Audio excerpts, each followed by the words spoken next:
नमस्कार दोस्तों, मेरे इस YouTube चैनल में आप सभी का तहे दिल से हार्दिक अभिनंदन है। आज हम पढ़ेंगे हिंदी व्याकरण में विशेषण। तो चर्चा करते हैं विशेषण के बारे में। तो ध्यान रखना, विशेषण को इंग्लिश में क्या कहा जाता है? एडजेक्टिव कहा जाता है। सबसे पहले हम बात करते हैं विशेषण शब्द के अर्थ की, कि इसका अर्थ क्या होता है। विशेषण शब्द का अर्थ होता है विशेषता उत्पन्न करने वाला, विशेषता उत्पन्न करने वाला।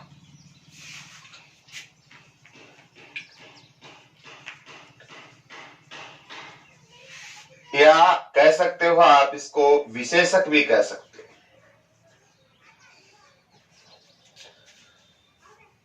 बचपन से हमने विशेषण के बारे में कई बार पढ़ चुके हैं कि जो संज्ञा और सर्वनाम की विशेषता बताए उसे ही क्या कहा जाता है?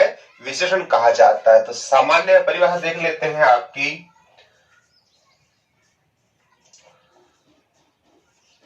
संज्ञा व सर्वनाम की विशेषता उद्घाटित करने वाले शब्द। संज्ञा व सर्वनाम की विशेषता उद्घाटित करने वाले शब्द, इन्हें हम क्या कहते हैं? आपका विशेषण कहते हैं।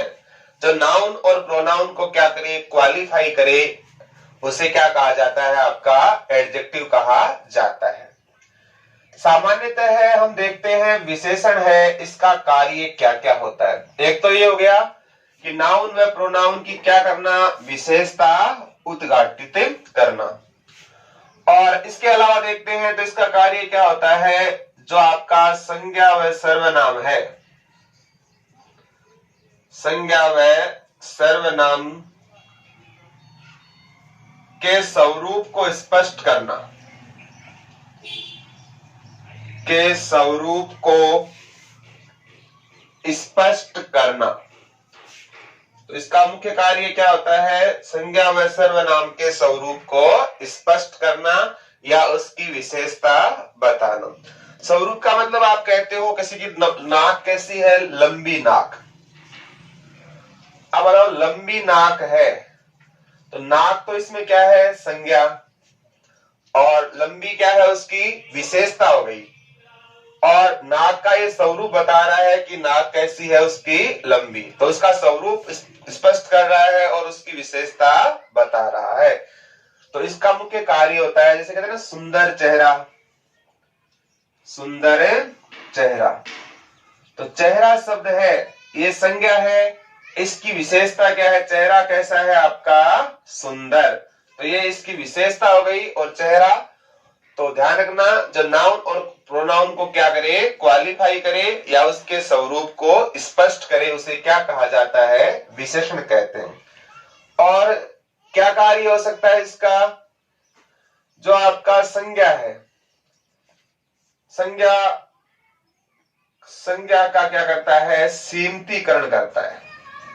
संज्ञाओं का क्या करता है? यह आपका सीमितीकरण करता है, यानी सीमित करता है क्वांटिटी।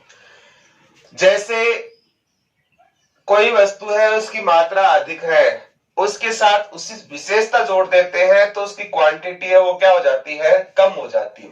जैसे मान लो मैंने कोई गाय शब्द लिया, गाय अपने आप में क्या है? संज्ञा है। और गाय अपनी प्रजाति का कितना % है? आपकी 100% है।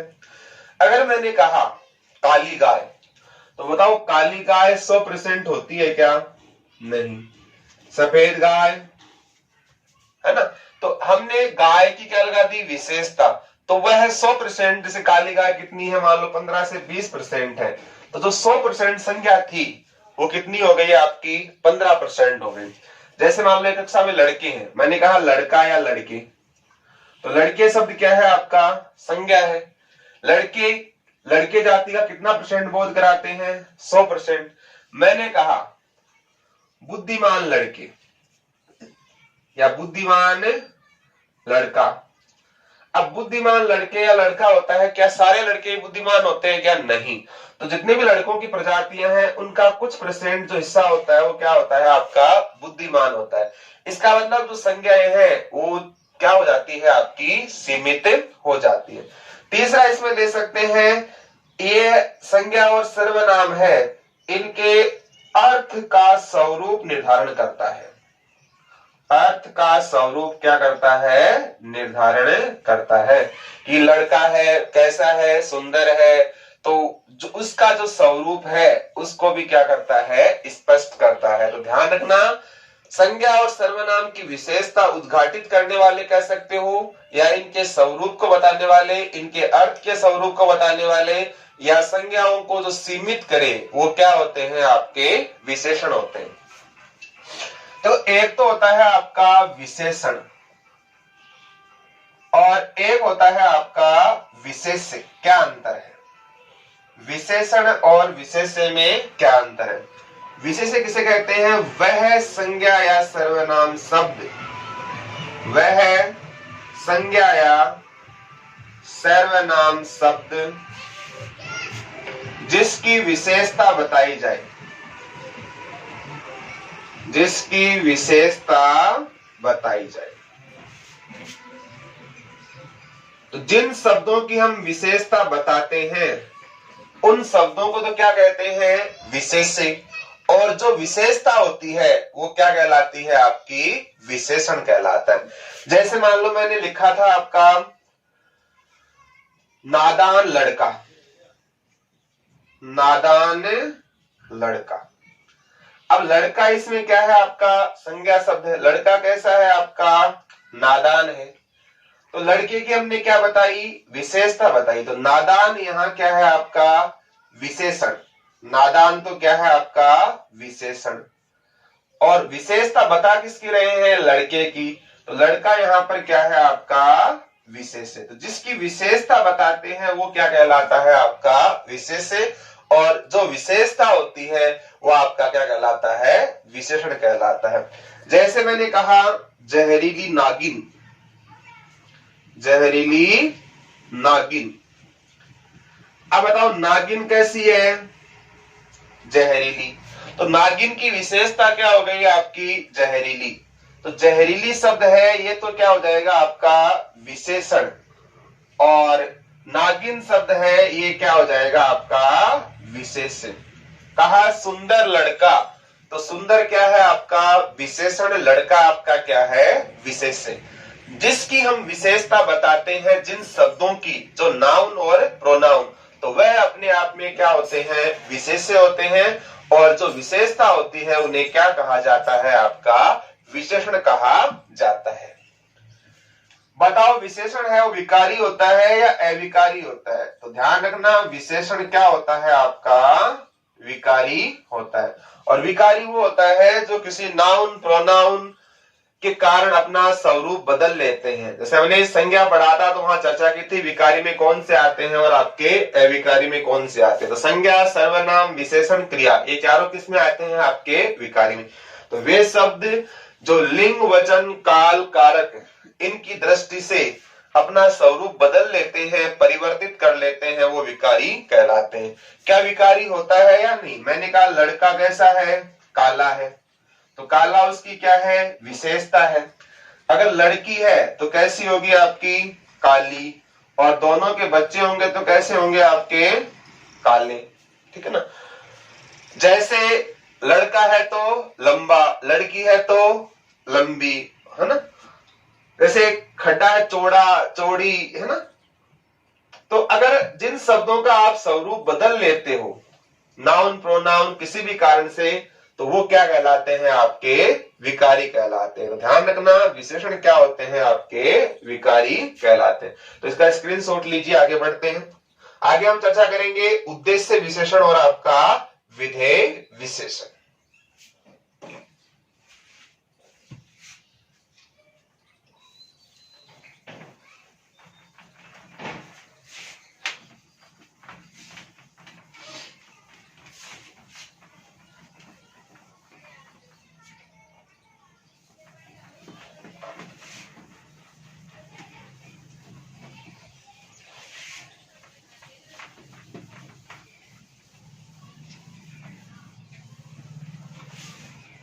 आगे देखिए,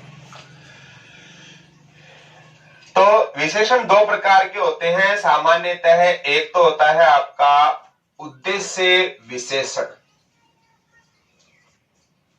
और ध्यान रखना उद्देश्य विशेषण को हम विशेष्य विशेषण भी कह सकते हैं। उद्देश्य विशेषण को विशेष्य विशेषण भी कहा जा सकता है। और दूसरा आपका होता है विधेय विशेषण। विधेय विशेषण, उद्देश्य विशेषण है, दूसरा होता है आपका विधेय विशेषण। अब जब हमने चर्चा की थी, वाक्य पढ़ा था, तो वाक्य के दो पार्ट्स होते हैं। एक तो होता है उद्देश्य, दूसरा क्या होता है आपका विधेय होता है। तो उद्देश्य क्या होता है, जैसे शीला क्रिकेट खेलती थी है, तो शीला क्या है, उद्देश्य करता है। और विधेय क्या होता है आपका क्रिया। वाक्य में कर्ता पहले आता है या बाद में आता है, पहले आता है, और क्रिया कब आती है आपकी, बाद में आती है। तो उद्देश्य विशेषण कब होता है, जब विशेषता क्या है आपकी पहले आई और विधेय क्रिया बाद में आती है सेंटेंस में। जैसे हम चर्चा करते हैं, जैसे वाक्य लिखा था मैंने, शीला क्रिकेट खेलती है, और वहां सेंटेंस में कहा शीला क्रिकेट खेलती है। इस वाक्य में उद्देश्य क्या है, इस वाक्य में उद्देश्य क्या है आपका शीला। शीला क्या है, उद्देश्य, क्योंकि जो कर्ता होता है वही क्या है आपका उद्देश्य होता है। शीला का उद्देश्य क्या है, क्रिकेट खेलना, और क्रिकेट यहाँ आप खेलना आपका क्या है विधेय। तो सेंटेंस में उद्देश्य कब आया, पहले आया, और विधेय कब आया आपका बाद में आया। तो ध्यान रखना, अगर विशेषता पहले दे रखी हो, विशेषता संज्ञा व सर्वनाम, और संज्ञा व सर्वनाम शब्दों को हम क्या कह सकते हैं, विशेष्य भी कह सकते हैं, ठीक है ना। अगर विशेषता संज्ञा या सर्वनाम शब्दों से पहले आए, शब्दों से पहले आए, पहले, सिंपल सी बात है, अगर विशेषता पहले दे रखी हो तब तो क्या होगा आपका उद्देश्य विशेषण, और विशेषता अगर बाद में हो तो आपका क्या है विधेय विशेषण। अगर विशेषता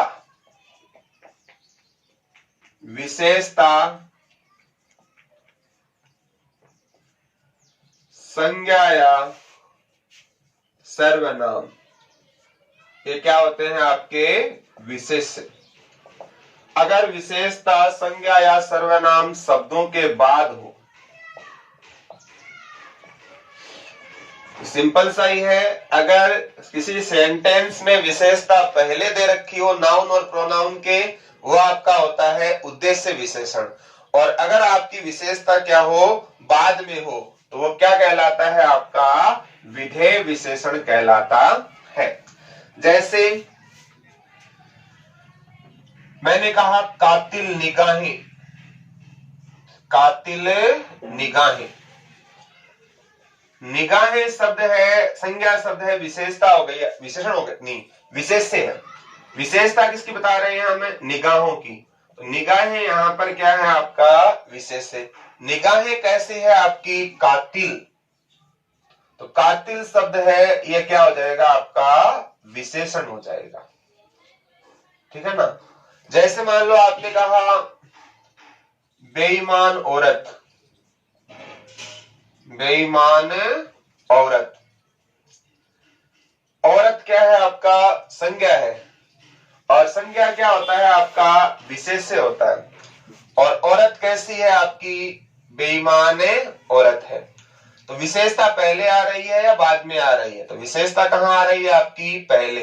तो ध्यान रखना, जहां आपका विशेषण पहले हो वो क्या कहलाता है उद्देश्य विशेषण या आपका विशेष्य विशेषण।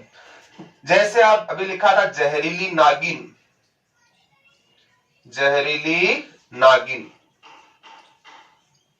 नागिन कैसी है जहरीली, तो विशेषता कहाँ है आपकी पहले दे रखी है। जैसे गाना सुनते हो आप बहुत सारा, पीली लुगड़ी के झाला सुन, पीली लुगड़ी।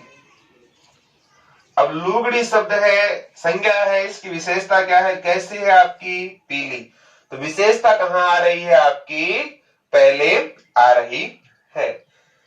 जैसे एक गाना था पहले, गोटेदार लहंगा, ये गोटेदार लहंगा, तो गोटेदार लहंगा। तो लहंगा शब्द यहाँ पर नाउन है, कैसा है, गोटेदार। विशेषता क्या है आपकी, पहले। तो इतना ध्यान रखना, जहां नाउन और प्रोनाउन से पहले उसकी विशेषता दे रखी हो वो आपके क्या होते हैं, उद्देश्य विशेषण होते हैं। आगे हम चर्चा करते हैं विधेय विशेषण क्या होते हैं, क्योंकि विधेय वाक्य में क्या आता है, बाद में आता है। जैसे मैंने लिखा, लड़का नादान है, लड़का नादान है। अब लड़का नादान है, लड़का संज्ञा शब्द है, इसका मतलब ये तो क्या हो जाएगा आपका विशेष्य। लड़का है कैसा, नादान, नादान क्या हो जाएगा आपका विशेषण। अब बताओ विशेषता पहले आई या बाद में आई, बाद में आई। और बाद में जब विशेषता दे रखी हो तो क्या होता है आपका विधेय विशेषण होता है। आपने कहा लड़की सुंदर है,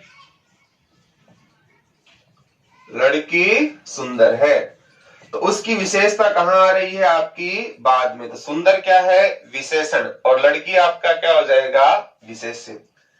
जैसे कहा घोड़ा लाल है, घोड़ा लाल है। एक गाना था ना, बालम छोटो सो, बालम छोटो सो। अब बालम है, संज्ञा शब्द है, कैसा है, छोटा सा। छोटा उसकी क्या हो गई, छोटा बड़ा उसकी विशेषता में आती है। तो नादान, सुंदर, लाल, छोटा, ये क्या है विशेषता। ये सभी क्या आ रही है आपकी, बाद में आ रही है। तो जहां विशेषता बाद में दे रखी हो वो आपका क्या होता है, विधेय विशेषण होता है। स्क्रीनशॉट लीजिए, इसके आगे बढ़ते हैं।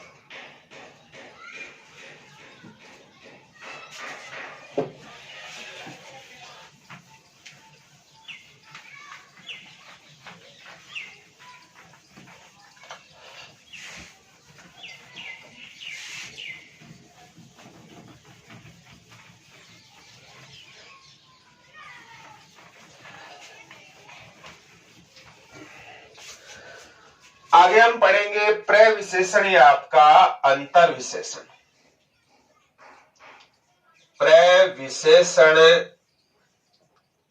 इसे ही कई जगह क्या कहा जाता है आपका, अंतर विशेषण कहते हैं। प्रविशेषण या आपका क्या होता है, अंतर विशेषण। देखो, तो संज्ञा और सर्वनाम की विशेषता बताए वो क्या कहलाता है आपका विशेषण। एक बार एग्जाम में पूछी गई थी प्रविशेषण किसे कहते हैं, तो ध्यान रखना, विशेषण की विशेषता बताने वाले शब्द, विशेषण की विशेषता बताने वाले शब्द, विशेषण की विशेषता बताने वाले शब्द। अंतर है, वो संज्ञा और सर्वनाम की विशेषता बताते हैं और ये किसकी विशेषता बताते हैं, आपके विशेषण की।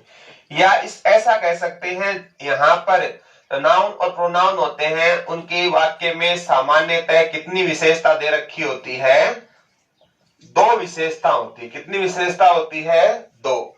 तो एक विशेषता तो किसकी होती है, नाउन और प्रोनाउन की, और दूसरी विशेषता किसकी होती है, आपकी विशेषण की।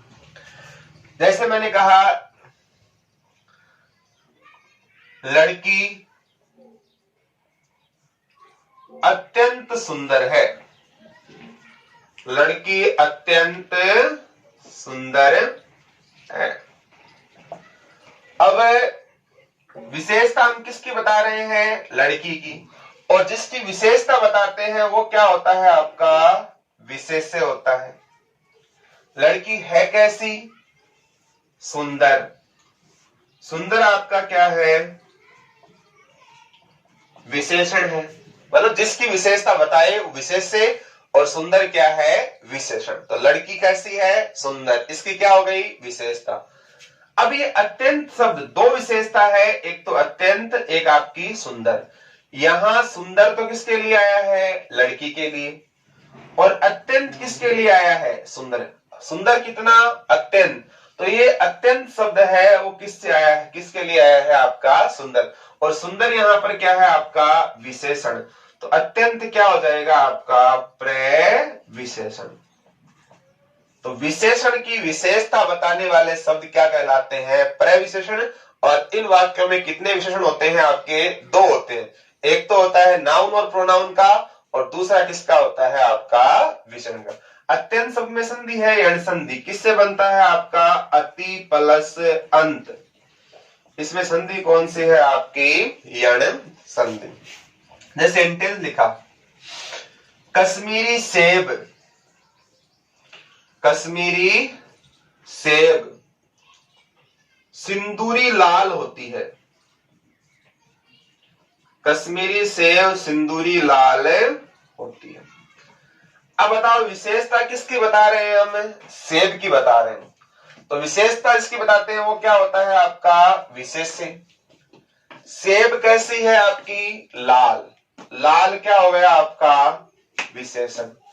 और लाल कैसी? सिंदूरी। तो लाल शब्द की विशेषता क्या है? सिंदूरी। सिंदूरी क्या हो जाएगा? आपका प्रविशेषण हो जाएगा। और ये सेब कैसी है? आपकी कश्मीरी। तो स्थान विशेष के नाम के साथ आता हुआ आपका होता है व्यक्तिवाचक विशेषण हो जाएगा यहाँ पर। तो कश्मीरी सेब सिंदूरी लाल होती है, इसमें सिंदूरी आपका क्या है? प्रविशेषण है। जैसे मैंने कहा मोहन बड़ा नादान है। मोहन बड़ा नादान है। तो मोहन है, उसकी विशेषता क्या है? नादान। और कितना नादान? बड़ा। तो बड़ा आपका क्या हो जाएगा? प्रविशेषण हो जाएगा। तो कहीं अगर सेंटेंस में जैसे अति है, अतीव है, अत्यंत है, बड़ा है, इस प्रकार के जो शब्द आते हैं वो किस में आते हैं? आपके प्रविशेषण के अंदर आते हैं। तो इसका स्क्रीनशॉट लीजिए, प्रविशेषण। आगे पढ़ते हैं विशेषण की अवस्थाओं के बारे में। ध्यान रखना, विशेषण की जो अवस्थाएं हैं वो कितनी होती है? आपकी 3 होती है। कौन कौन सी होती है? एक होती है आपकी मूलावस्था,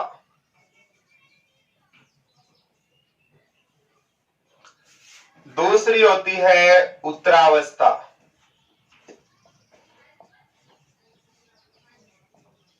और तीसरी होती है आपकी उत्तमावस्था। हम ऑलमोस्ट इंग्लिश में इनके नाम जानते हैं, लेकिन हिंदी में इन नामों से परिचित कम ही होते हैं। तो ध्यान रखना, विशेषण की 3 अवस्थाएं होती है। अवस्था को इंग्लिश में कहते हैं आपकी डिग्री कह सकते हो आप। और इंग्लिश में डिग्रियां 3 होती है, पॉजिटिव डिग्री, कंपेरेटिव डिग्री और आपका सुपरलेटिव डिग्री। तो ध्यान रखना, जो मूलावस्था होती है इसे इंग्लिश में क्या कहा जाता है? आपका पॉजिटिव डिग्री कहा जाता है। और उत्तरावस्था होता है उसे कहते हैं कंपेरेटिव डिग्री कहा जाता है। और उत्तमावस्था होती है, इसको आप इंग्लिश में क्या कहते हो? सुपरलेटिव डिग्री कहा जाता है। तो हिंदी में अवस्था और इंग्लिश में डिग्री। मूलावस्था पॉजिटिव डिग्री, उत्तरावस्था कंपेरेटिव डिग्री, और उत्तमावस्था क्या होती है? आपकी सुपरलेटिव डिग्री। अब हम इन शब्दों की संधि करते हैं। अगर हम बात करते हैं मूलावस्था किससे बनता है आपका? तो बनता है मूलधन अवस्था से। संधि कौन सी है इसमें? आपकी दीर्घ संधि। उत्तरावस्था किससे बनता है आपका? उत्तर धन अवस्था। और उत्तमावस्था किससे बनता है आपका? उत्तम प्लस अवस्था से। मूलावस्था, उत्तरावस्था और उत्तमावस्था तीनों में दीर्घ संधि है, ए प्लस ए बराबर आ। अगर हम करना चाहिए तो अवस्था बन सकता है आपका अवह धन था, विसर्ग ले सकते हैं। ये विसर्ग के सामने थ आने पर विसर्ग का क्या बनता है, दंत से अर्धाक्षर बन जाता है। जैसे राजा प्लस स्थान, राजस्थान।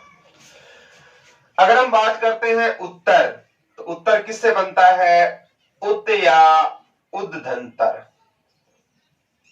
उत या उद्धनेतर। हिंदी में उत होता है, संस्कृत में उत होता है, उद होता है। और उत्तम किससे बनता है आपका, उत या उद्धनेतम। तो हिंदी में ऑलमोस्ट हम उत मानते हैं और संस्कृत में उद स्वीकार किया जाता है। उत्तर कैसे बनता है, उत में तय कितना है, आधा, और तर में तय कितना है, पूरा। तो एक और आधा कितना होता है, डेढ़। तो यहाँ उत्तर में नीचे वाला तय कितना है, पूरा। ऊपर जो ये लगा हुआ है वो कितना तय है आपका, आधा तय। मूल, जब कोई विशेषण अपने मूल स्वरूप में हो, यानी इसमें विशेषण किस स्वरूप में होता है, विशेषण होता है वो अपने मूल स्वरूप में होता है। और मूल स्वरूप का मतलब ये होता है जब हम किसी के साथ कोई तुलना नहीं करते हैं। कोई एक ही व्यक्ति होता है, एक ही वस्तु होती है, उसको हम अच्छा भी बता सकते हैं या बुरा बता सकते हैं। तो इस परिभाषा के रूप में ले सकते हैं, जब कोई चाहे एक व्यक्ति हो चाहे आपका वस्तु हो, तो एक या व्यक्ति या वस्तु को आप चाहे तो क्या बता सकते हो, अच्छा बता सकते हो या आपका बुरा बता सकते हो। तो जब किसी व्यक्ति या वस्तु की किसी के साथ कोई तुलना नहीं होती है, वो कैसी अवस्था होती है, आपकी मूलावस्था होती है। जैसे मैंने कहा सोहन अच्छा है, सोहन अच्छा है। क्या हमने सोहन की किसी के साथ तुलना की, क्या नहीं। सोहन ईमानदार है, सोहन बुरा है ना।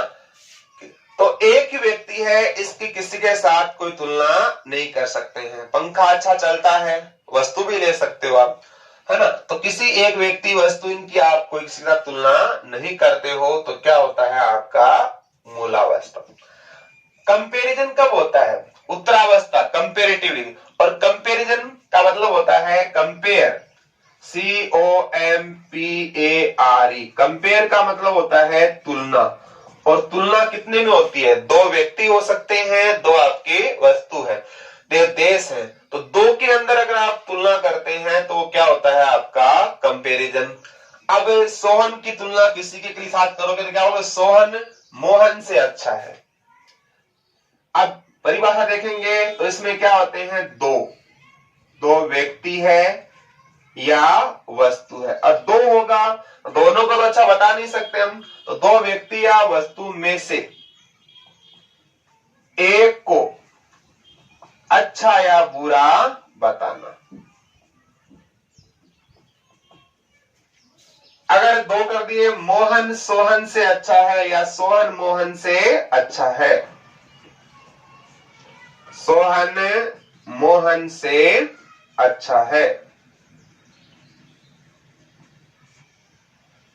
यहां पर दो व्यक्ति हो गए, एक तो सोहन, एक आपका मोहन। तो एक को दूसरे से क्या बताया जा रहा है, अच्छा। सोहन को अच्छा बताया जा रहा है किससे, मोहन से। तो दो के अंदर क्या होती है, कंपैरिजन होती है। और सुपरलेटिव में दो से अधिक होते हैं, मोर देन टू। दो नहीं होते हैं, दो से अधिक कितने भी हो सकते हैं, 3, 4, 5, कोई निश्चित संख्या आगे नहीं है। दो से अधिक, दो से अधिक व्यक्ति या वस्तु में से एक को अच्छा या बुरा बताना। अगर चाहे 3 हो, 4 हो, 1000 हो, 5000, कितने भी संख्या हो आपके, उनमें से केवल एक व्यक्ति को अच्छा या बुरा बताते हैं, वो क्या होती है आपकी सुपरलेटिव। जैसे मान लो कक्षा है, आपने कहा कक्षा में या सोहन कक्षा में सबसे अच्छा है, सोहन कक्षा में सबसे अच्छा है।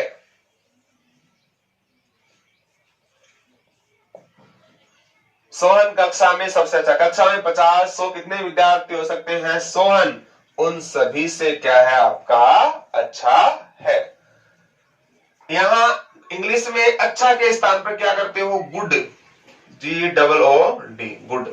राम इज ए या Sohan is a good boy, Sohan एक अच्छा लड़का है। और से अच्छा, राम या Sohan is better than Mohan. English में क्या लगाते हो? गुड की सेकंड फॉर्म क्या करते हो? आपकी बेटर। और बेटर का हिंदी अनुवाद क्या होता है? आपका से अच्छा। और Sohan is the best in my class, Sohan is the best in my class. तो बेस्ट का मतलब होता है सबसे अच्छा। तो इंग्लिश में जहां तीनों डिग्रियां चेंज होती है, देखो, गुड, बेटर, बेस्ट। तो गुड का हिंदी अनुवाद क्या होता है? आपका अच्छा। बेटर का क्या होता है? से अच्छा या उससे अच्छा। क्या होता है? से अच्छा। तो गुड, बेटर का होता है से अच्छा, और बेस्ट का होता है सबसे अच्छा। इसका मतलब तीनों में क्या आ रहा है? आपका अच्छा आ रहा है। और आपने पॉजिटिव से कंपेरेटिव बनाने के लिए यहां क्या लगाया? से लगाया। और यहां आपने क्या लगाया? आपका सबसे लगाया। ठीक है ना? तो जहां तीनों डिग्रियां चेंज होती है वहां इंग्लिश में तो आपका तीनों वर्ड्स चेंज होते हैं, जैसे गुड, बेटर और बेस्ट। और हिंदी में उत्तरावस्था बनाने के लिए क्या लगाते हैं? पहले से। और उत्तमावस्था लगाने के लिए क्या लगाते हैं? आपका सबसे। ये तो है आपकी एक अवस्था। अगर हम इसको, कुछ विद्वान अरबी फारसी के अनुसार इसको बनाते हैं तो अच्छा का क्या बना देते हैं? बेहतर। सोहन अच्छा है, सोहन मोहन से, या सोहन बेहतर खिलाड़ी है। तो से अच्छा के स्थान पर हम विदेशी भाषाओं के शब्दों में क्या लिख सकते हैं? बेहतर। और सबसे अच्छा के स्थान पर क्या लिख सकते हैं? बेहतरीन, बेहतरीन। कहते हैं ना, सोहन बेहतरीन खिलाड़ी है। बेहतरीन का मतलब सबसे अच्छा खिलाड़ी है। और बेहतर खिलाड़ी है, बेहतर। सोहन मोहन से बेहतर खेलता है, तो बेहतर का मतलब, तो से अच्छा के स्थान पर आप क्या लिख सकते हो? बेहतर भी लिख सकते हो। और सबसे अच्छा के स्थान पर क्या लिख सकते हो? बेहतरीन। लेकिन ये विदेशी भाषाओं में आता है, हिंदी में नहीं। हिंदी में अच्छा, से अच्छा और आपका सबसे अच्छा। इंग्लिश में गुड, बेटर और बेस्ट, जहां तीनों डिग्रियां चेंज होती हैं। और जैसे मान लो स्मॉल, इंग्लिश में देखते हैं स्मॉल शब्द है। स्मॉल का अगर आप कंपेरेटिव बनाते हो तो क्या बनाते हो? Smaller, SMALLER, smaller. और सुपरलेटिव बनाते हो तो क्या बनाते हो? आपका स्मॉलेस्ट।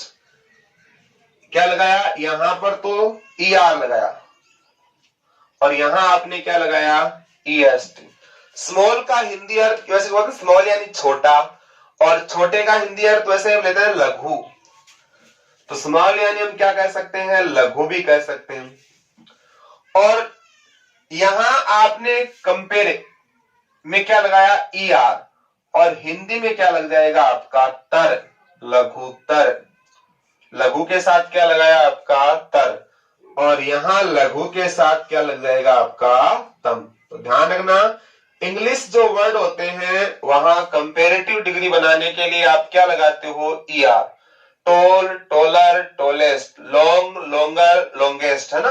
तो ER लगाते हो। और सुपरलेटिव बनाने के लिए क्या लगाते हो? EST। तो जो ER होता है ना, इस ER को स्थान पर हिंदी में क्या लगाते हैं? तर। और EST के स्थान पर क्या लगाते हैं? तम। तो हिंदी में ध्यान रखना क्या लगता है? तर और आपका तम। कब? जब शब्द आपका क्या हो? पुल्लिंग हो। जैसे गुरु,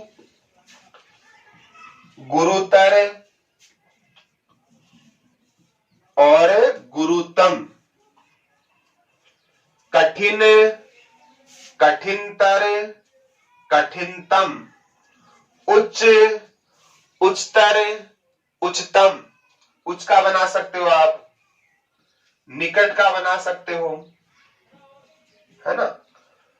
निकट, निकटतर, निकटतम। जैसे आपका शब्द है प्रिय, प्रियतर और प्रियतम। ये तर और तम तो कब आता है? पुल्लिंग के लिए। अगर आपको स्त्रीलिंग बनाना है तो ध्यान रखना, तर के स्थान पर क्या लगा दोगे आप? तरा, प्रियतरा। और तम के स्थान पर क्या लगा दोगे आप?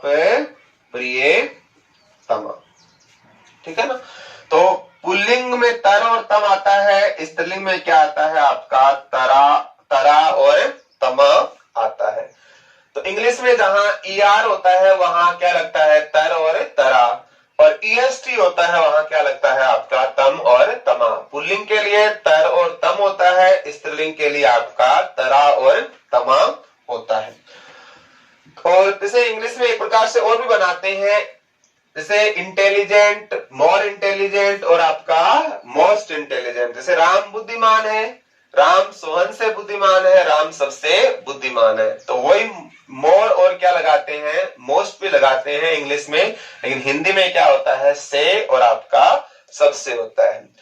तो ये विशेषण की अवस्थाएं होती है आपकी 3 प्रकार की। तो इसका स्क्रीनशॉट लीजिए आप।